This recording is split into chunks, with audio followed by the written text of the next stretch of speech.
I really like having doctors that are partners, literally, like part owners of the business. So what benefits them benefits the entire platform, and your stakeholders are aligned, and those conversations are pretty organic and easy.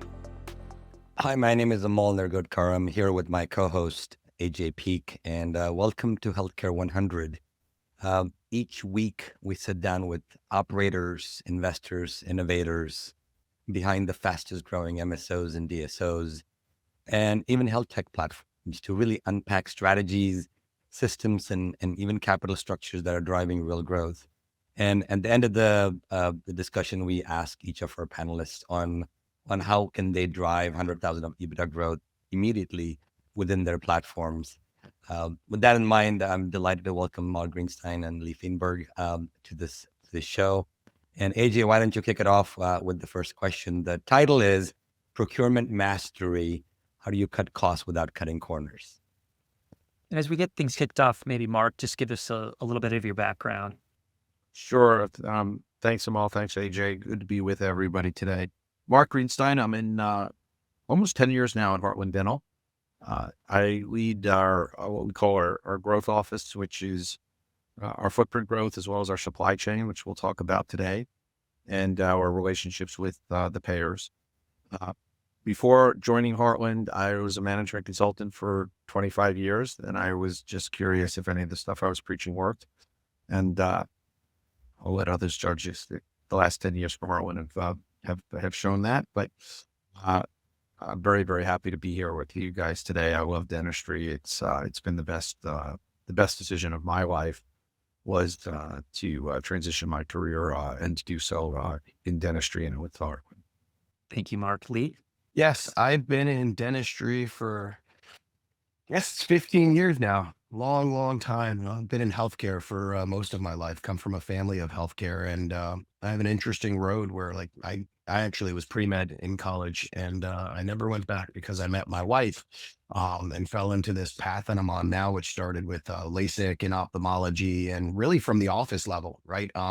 I consider myself an office person. I come from the front desk and managing a facility. And what made me want to get out of that was understanding the best ideas and the best people come from the field, and they come from the practices, and really wanting to do something in the vein of by the people for the people. So I got my start in orthodontics with Great Expressions, and was part of growing that to over 350 locations. And in 2017, I founded one with awesome financial partner and sponsor called Mid-Atlantic Dental Partners, and we grew that to 240 locations and exited in June of 22. Most recently, I joined Advanced Dental Brands as the chief executive officer in January of 24, which is a smaller New England-based group. And the idea is to grow it and continue to do what I've done over the course of my career. So fortunate to have been part of two of the top five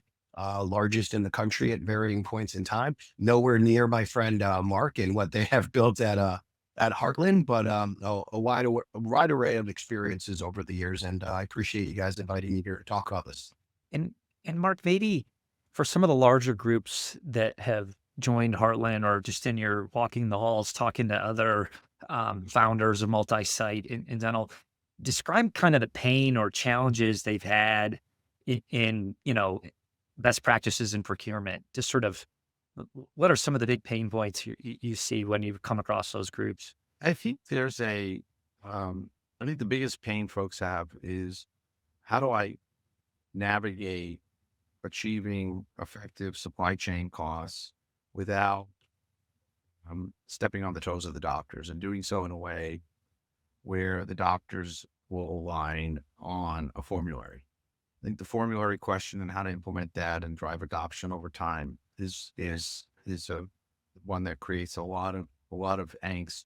I think what we've worked on very heavily in the last decade here at Heartland is and I think largely have achieved it. In fact, it almost doesn't come up anymore, is constructing a formulary by doctors for doctors that enough doctors will rally around and use that to drive efficiency and effectiveness in the cost structure. I believe Our base stores are now somewhere between 2.3 and 2.4% supplies as a percentage of revenue, and have been for on a sustained basis.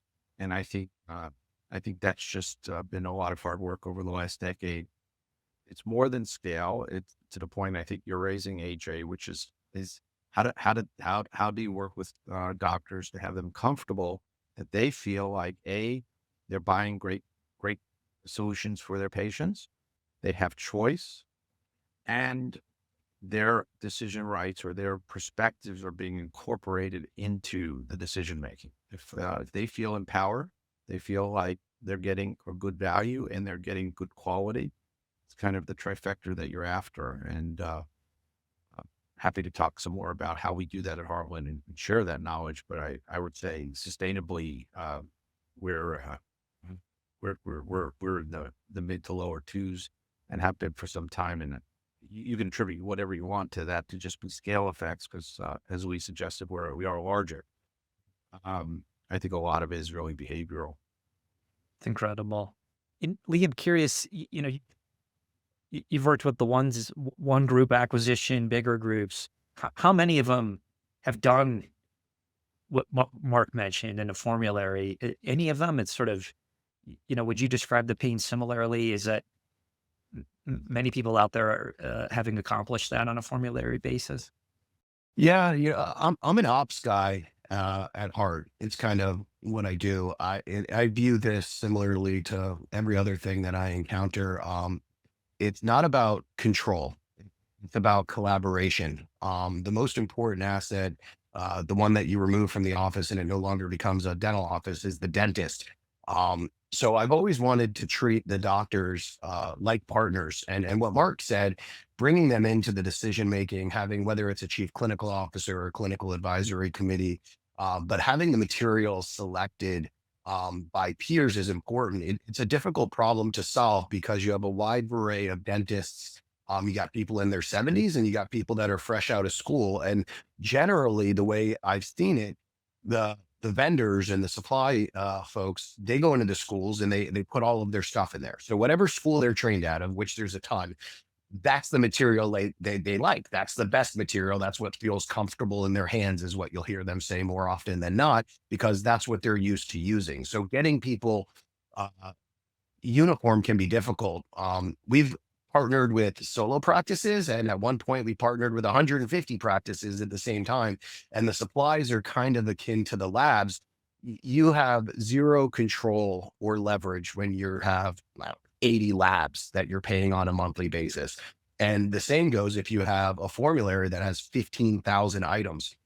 The ones that I've seen it get the best, somewhere around 1,000 to 1,500 SKUs on the formulary is achievable and realistic. And it's all about choice, right? You want options, not like this is the only thing that they use for this. This is the only thing that they use for this. But you got a lot of resources and the doctors that are partnered with you, new grads, as well as people that have been doing this for a long period of time, and getting them involved in whether it's town halls, monthly meetings, surveys, on what materials work best, what they like to use, and then letting them decide with their peers what they're going to use and why they're going to use it. That way, there's no conversation that I shouldn't be part of, right? This is all clinical. I don't care what you guys use. It's not my job to know what it does. It's not my job to tell you what it is.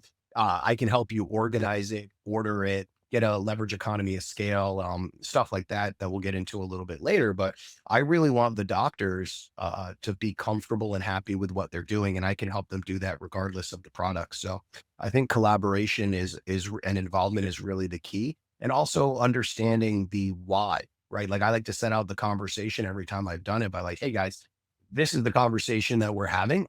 This is why we're having it. And this is how it benefits you. And depending upon your model, I really like having doctors that are partners, literally, like part owners of the business. So what benefits them benefits the entire platform, and your stakeholders are aligned, and those conversations are pretty organic and easy. You know, I love what both you guys said about the behavioral component of doctors feeling that they still make decisions and they own obviously the clinical part of it. And part of what I see in the industry today and obviously I have a lot of experience working with you guys at Heartland, is you guys are so solely focused on making sure that doctor is your number one customer. And doctor is where you are a doctor focused organization. It's hard to do, especially in these new models that I've seen come about in the DSO world. They call them some different things now. But I think how important it is to get the expectations as you're affiliating with new practices, and getting that behavior psychology early on, that hey, we're going to work together to improve. But if everybody is literally doing their own thing constantly, um, uh, it somehow doesn't create a lot of value. And we see that a lot in DSOs across the country right now, where there's just no value creation happening by aggregating EBITDA. Um, and so how do you guys do this at scale so well? I'm just always amazed by it. And there's thousands of doctors. Well, Amol, your lens is a really helpful one, because why are you joining a DSO? Well, most doctors would say, I want to be part of something bigger. I want to be part of something where I can take advantage of the education and the support. And most of them are coming because they're feeling so burdened with the cost increases and the lack of control, and they're working harder and making less. And when you unpack that, we call that their emotional treasure. It's a very easy conversation from there, because we have at Heartland 3,100 doctors that have together aligned around a formulary. And to Leigh's point, it's not one, it's a couple of the key items. So there's choice. And then when you say, well, why are you coming to Heartland? Well, you guys are the biggest and you have a lot of doctors, and so they can't all be wrong. And I think they answer the question themselves, is that formulary could A, help me be more profitable, and B, that formulary, why can't I align with what a group of doctors who are using it every day at scale chose for the formulary? It wasn't Heartland that chose it. We didn't, and the truth is we didn't choose it. It was done by our clinical councils, and they are used by so many. Younger doctors coming out of school, and this is a tailwind, and younger associates inside of practices we might affiliate with, they are much more up the curve, and they understand that ultimately a dollar paid too much is simply a transfer of wealth from their pocket and the pocket of the group they're joining to the shareholders of the vendor. And sometimes we have that conversation. That conversation actually resonates quite well with doctors, because they realize, you ask, who's winning here? And it's the shit. And in difficult surgeries, well, maybe you should go buy Henry Schein's stock, because they're winning. They're winning. This, and you can have logical doctors or scientists. You can give them data, and we can show them how. We can show them in analyst reports and in calls. They talk about just raising price. So everybody's unique. You have to Sherlock, what is their emotional treasure? How do they think about it? A lot of times we'll ask doctors, so tell me how you're thinking about this. If it's a controlled decision, well, I need to be in control of this, then we have lots of choices. You are in control, and we make them a promise. Any doctor can always order anything they want. And if after they look at the options, they look at the ones, we have this brand called the Green Heart that we put on the ones that are vetted for the best quality and the best price, but we also have other options and an extended formulary. And if none of those options work, the doctor can fill out a form and they'll get whatever they want. We'll never say no. What ends up happening, because you've given them all of the choices, first said, by giving them that last option of anywhere they want to go, they naturally feel they are in control, because every time they chose to go in the formulary, they made the choice not to go into the special order, and you gave them. It's just like when I used to tell my kids, don't touch that. If I said, yeah, you can touch it, you're going to get hurt, I had a much better shot of them not touching it. If I said, don't touch it, they're going to touch it.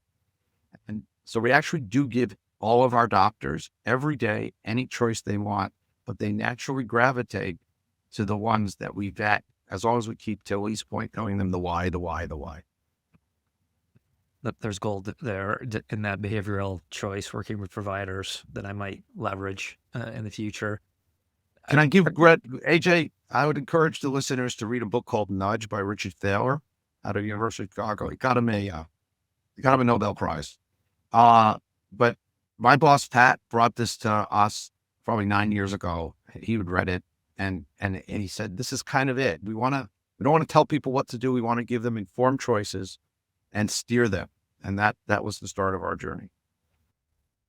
We've talked a lot about the trying to get behavioral choice down to and behavioral change to a formulary. As you think of, if you're both drop shipped into a new DSO, 50 locations, 100 locations, is getting the efficiency when you're doing supply chain management, is it by the formulary? Is it the tools you're using? Is it, negotiating better contracts, so economies of scale, or is it inventory control? Like, where in supply chain management of those sort of big levers is the juice worth the squeeze, if you will? And, what kind of tools, don't need to necessarily name the name of the tools, but kind of what are the tools you guys use now? And kind of where's the biggest bang for your buck if you're to drop ship in and try to turn around their procurement program? Yeah, for me, I think it's kind of a combination of a few of those things, and I keep labs separate from this. But it's really, I've been fortunate for being in this for so long at various sizes that I've made good relationships with various vendors and people in the industry. And for me, there's a big bifurcation between vendor and partner. And partners have truly been that for me across multiple platforms. And, what I talk to them about is, hey, look, I know I had 240 offices, 300 offices, and I know I have like 5 offices and an IOU right now, but that's what the partnership is about. If you partner with me now, as we grow, we're both going to be beneficial or benefiting. So I talk to my vendor partners. I'm a very big fan on procurement software and technology. I love technology, period. And, the ability to not be exclusive to one vendor, but to load them all up in software and let the software pick if the product is the same product, like for like, it's going to take that same product and it's going to give you the lowest price option from whichever vendor is doing it. So you create this dynamic where they're constantly, it's almost like a constant RFP where they're rebidding themselves against each other and against individual products. And then, one of the tried and true methods that I was trained on is the centralization of supply. A lot of the offices that you find, especially the solo sites, they like to outfit every operatory. So they have way more supply inventory than they need, and it just sits there. Some of it even expires. To me, it's akin to like a buffet, right? If I was going through a buffet, I would take everything that I need, I'd put it on my tray, and I'd go to my table and I'd eat.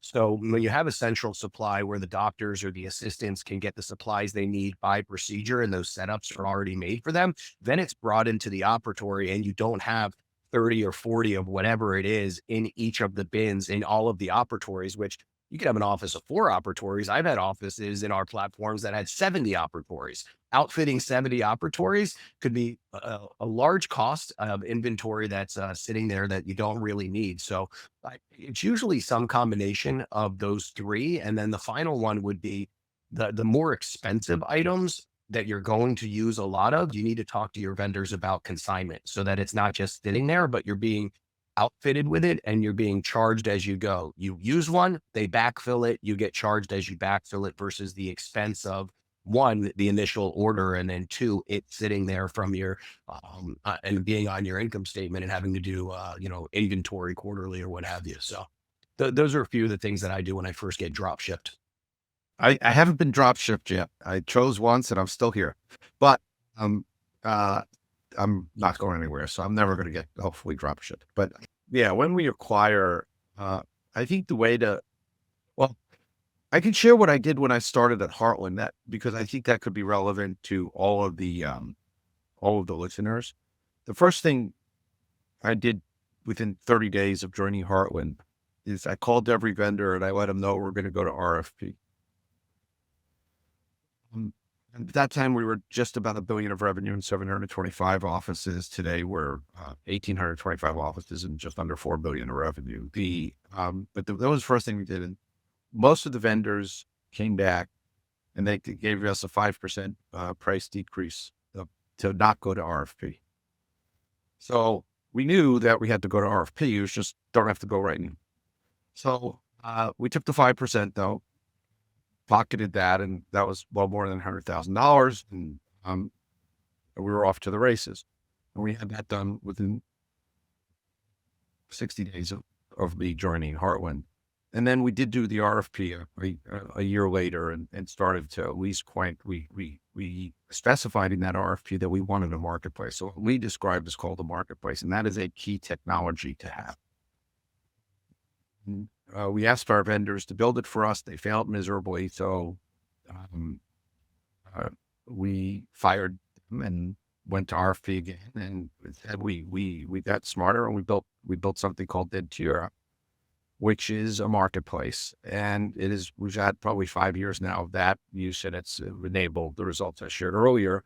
And we have a main supplier, and we have both models that we actually have 3 models that right now that I think anybody of any reasonable size can achieve. One is we have a direct supplier. For us, it's Henry Schein right now, and it's always going to be their business to lose. But we also are opportunistic. If somebody has supply or they are able to obtain something and they want to sell it through to us, we have in the marketplace the ability to add that and to do that overnight. And that can be helpful. And then we're always running a data analytics engine, and we're making sure, though, we're not doing it too much, because ultimately on some of the SKUs, you're using some SKUs to fund other SKUs, and the partners have to make a profit. So and part of that data analytics is we're constantly slicing and dicing the analytics and the public reporting of all of our vendors and manufacturers. So we understand what they're going through, because it has to be a long-term win-win. But we play both those games simultaneously. And then the third game we play is where we have product that we think sustainably we're going to want to have for a very long time. So a good example for us is we've been a long time consumer of Dent Supply's endodontics products. Dent Supply, they bought Wave One. I forget what the name of the company. It was a subsidiary. They sell it direct, and we do direct negotiations with them, and then we just pay a pick, pack, and ship fee. So we run all 3 of these models simultaneously, always aware of how to maintain the ecosystem. That keeps us plugged into the marketplace. So market intelligence is really critical if you want to do this over time. Doctors also, to our first point on behavior, they see this, not army, it's a handful of people. We don't have an army. Literally, it's 5. They see, though, that these 5 people, if they're constantly in our chat rooms talking about the things they're doing, so they can comfort over time that there is somebody who's living and breathing this on their behalf. And that itself burnishes the green hearts and burnishes the other things that we talked about behaviorally. So they don't feel like they're losing control. What they feel like is actually they joined something where they're actually having people fighting for them. And we navigated through COVID, where we never had a day without PPE. We navigated through all of the ups and downs of the last several years, but it's literally been 5 people, never more, that are running what is north of $150 million of annual spend. But Dentura is the key part of that. It's the marketplace, and and I can't overestimate that. It's a simple play. No matter what model you run on any given day, it can come into the doctors have no idea where their stuff's going to come from. They just don't know. And it's like going to Amazon. Sometimes you buy in and it's actually Amazon's the actual seller. Sometimes you buy in something and it's Procter & Gamble. You just don't know. That's the same kind of dynamic that we have. It saves their carts. It gives them, they create their own budgets, and it tells them where they are against the budget that they created. If something's not in stock, it automatically pops up alternatives for them, makes it easy. Choice, ease, multiple models, and don't tell them what to do. Always give them the out. if they want to do something different. I guarantee you 80% of the time or more, they'll choose wisely. You know, we've talked a lot about supplies, but haven't talked about labs at all. And labs are interesting. The more conversations I have with folks both in the lab world and the DSO world, uh, it's a challenge. And I'm going to ask you a question that, let's say you have a lab that's a preferred lab, and you've got the green flag and everything else, and they're good, high quality, do a great job, and somehow, it sometimes cancellations happen. Like the dentist decides to just choose a different lab and nobody really knows what's happening. They may get upset about a crown or maybe some of the stuff, and that the quality issue or whatever the problem they have with the lab never gets fed up into the organization. All of a sudden, you have 50 doctors abandoning your preferred lab, and we don't even know what it is. So how do you really, as you've selected a lab and you know they're good quality and people are liking them, and how do you get everybody to like believe that, hey, if there's problems, we can solve them and proactively be ahead of that, instead of them saying, oh, well, I don't like this, and then I'm going to switch to a lab that charges me $400 for a crown. Labs are funny because they're in the exact same situation as dental assistants. Somebody's favorite dental assistant is somebody's least favorite dental assistant. And it's the same for the lab, right? And with the lab, it usually comes down to the techs that are working on their cases.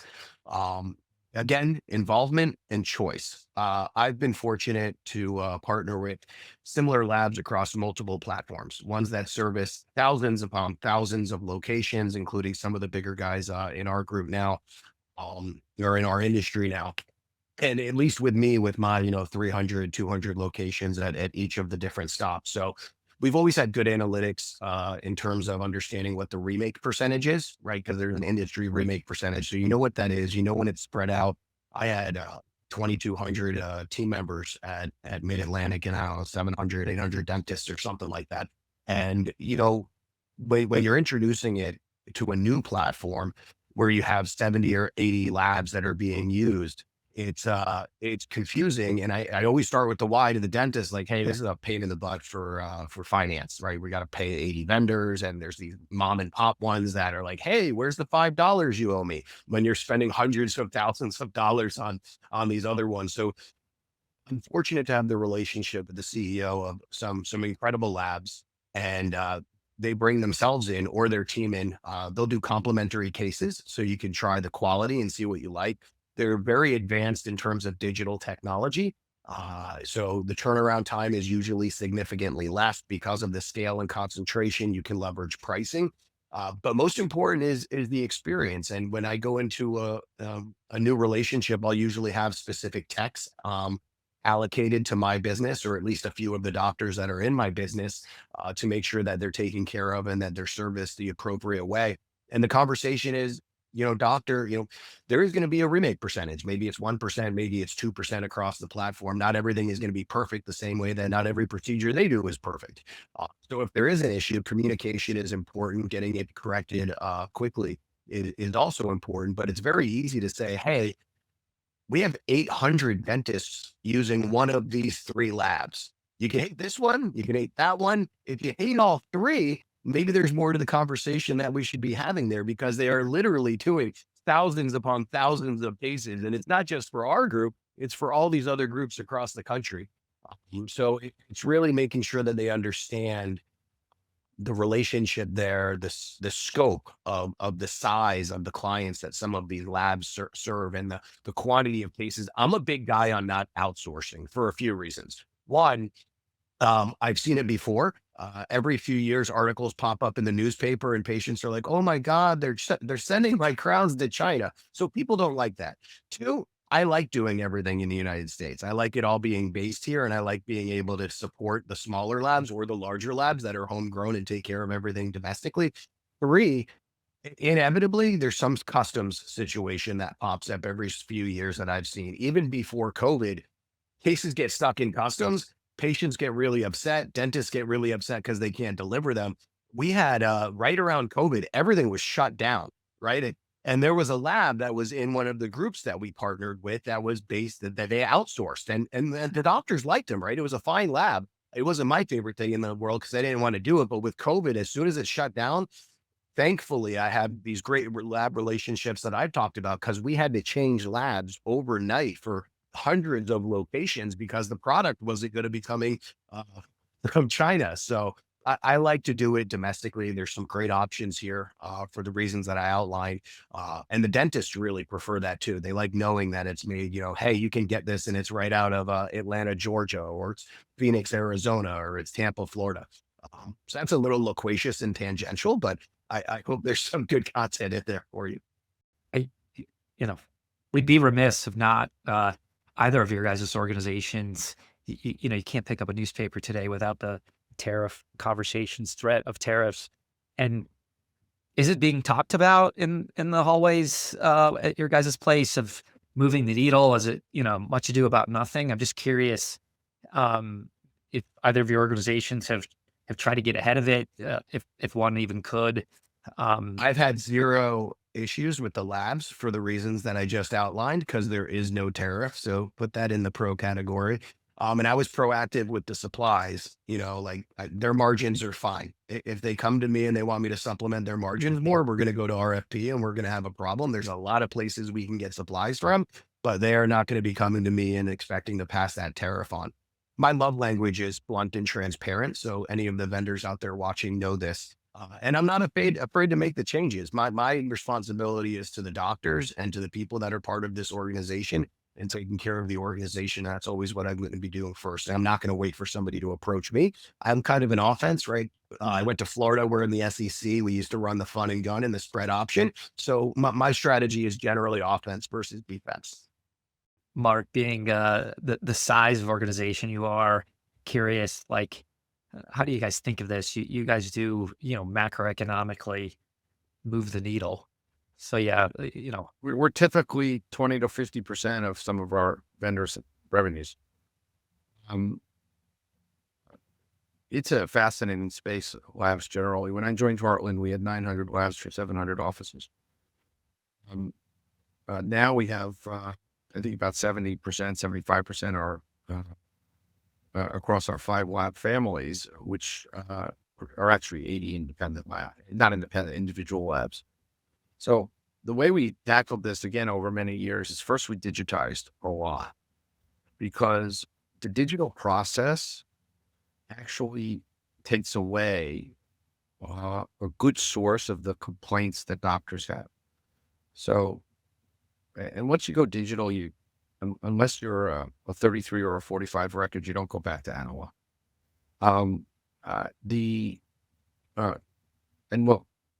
They started the digital process by deploying intraoral scanners in every office. And in many offices, we have multiple of these. So I think we have in the footprint now over 2,500 of these intraoral. So all of our volume is being digitized. And we control on the scanners, we have which labs appear. And these 5 lab families actually have 80 labs across. So to the doctor, they have to choose one of 80. And most of them feel just fine that they can figure out 80. Now, when they go off of that, why do they go off? Well, dentures is a big reason. And there's a good case to be made if you're doing dentures that with multiple fittings, the local servicing, getting it all right, that local has value to play because dentures, unfortunately, are up until, for us this year, have been a largely analog process. Now, we just started digitizing the dentures and we call it digital dentures. And now we're starting to see that demand for using a local lab go down. And a lot more doctors are coming into the fray to do dentures and they're using the scanner and they're having a lot of success with it. So we expect that demand to be off of going off the formulary for labs is going to self-reduce. The other on the denture, the other good reason is some folks do very, very complicated cases, very high-end cases. And they're in that situation, if they feel that taking impressions, working with the local guy to get the shading exactly right because they're charging $10,000-$20,000 for the case, and that's their market. I think that's okay because overall we've got uh, we're doing over 1,000,000 crowns a year. The vast majority of that of our bread and butter dentistry is going through the lab network, and I think we've addressed that quite effectively, and we continue to drive the pricing down. Before we get to tariffs, I would say when we first installed this model about 5-6 years ago, we brought on a Chinese-based lab, a lab that had only one facility, and it was in China. And they came in and they actually had a really good price. And a lot of our doctors said, hell no, I am not going to send my crowns to China. And they were more USA, pro USA, actually people aren't with tariffs today. So, but we had it there. We kept it on. Today, that lab, we do almost $50 million a year with that one lab. And it is by far a factor of 2. And on a volume basis, because of that pricing, probably more than a factor of 2 on the largest lab. And we literally nothing but having the lab listed on the scanner. They earn that. They deliver great quality on time. People know it's coming from China at a great price. That lab has not asked for anything on tariffs. They are building a secondary facility. They have a facility in Costa Rica that they opened last year. Oh, and they're going to build something probably on the mainland here to protect themselves, but we haven't had to do anything on price there. We haven't had any tariffs. We haven't had a single product in any category be impacted by tariffs, whether it's labs or supplies or equipment at this point. We take a little bit of Leigh's perspective on this. They can, but nobody's even asked yet. So the one company is asking right now, and they won't get anywhere with it to Leigh's point. But we'll have to see how that plays out. But I think on the lab piece, digitizing the process, digitizing then the digital dentures, and having choice, then kind of nudge principle has been enormously helpful. And we continue to look for additional lab families because they're dependent on us and we're dependent on them. We get it. And we all would be better off if we had more diversification. And so as good labs pop up who are willing to adopt our systems. Oh, very important point. We put in place a couple of doctors, as in 2, who live and breathe to help doctors who are having high remake rates. They spend half the time supporting doctors on how to do good lab work. So when the doctors complain in our chat, oh, this lab is terrible, they actually go and they talk to the doctor, and 8 or 9 out of 10 times it's user error. It's the doctors aren't scanning well. They're not filling out the prescription form well. They're not giving the lab tech the instructions they need to be successful. And so we have doctor to doctor conversations to address everything that's in the control of the sending doctor. And then the second thing they do is they go out to each of the labs and they help the labs install improve their digital processes. So we invest in the right technologies, get as digital as possible, helps them lower their cost structure, helps them improve their quality. And that works very, very well for the bread and butter. And that's how we ended up with the digital dentures. That is a completely Heartland design process with a partnership with some labs. And we're really excited by the early promise of that. This has been just unbelievable. Actually, we've got $10,000-$100,000 ideas already. But since that's the format of the show, we're going to ask you anyway. 1 or 2. I mean, you've given 10 each, so I don't know how to ask that question again. But anything specific that DSOs, as they're struggling right now, everybody's struggling with lots of different things, marketing, ad, and in every area. I see a lot of struggle throughout the industry. Some of it's macroeconomic driven because of consumer demand.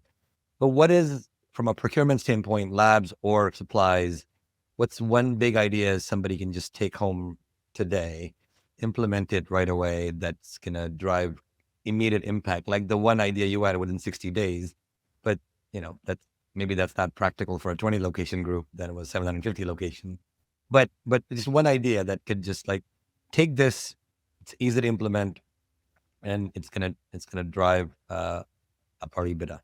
You don't know what you don't know until you get into the external environment. It's and people in any size organization need to talk to, build relationships. I think Lee, you mentioned relationships that you've built over the years, and you will find solutions to your problems, and you will get other people's ideas on how you can help address your opportunities. I think that's the best advice I can give anybody, and you will find money. I'm no genius, and I came into Heartland.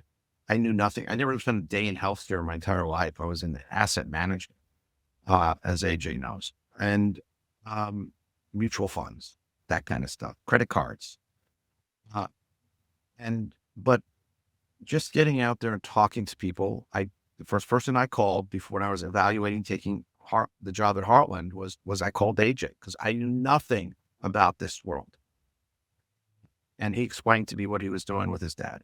I think it's super important to just get out there and talk to Amol, and you're a master of this. People should call you and just pick your brains. Why you want me saying that?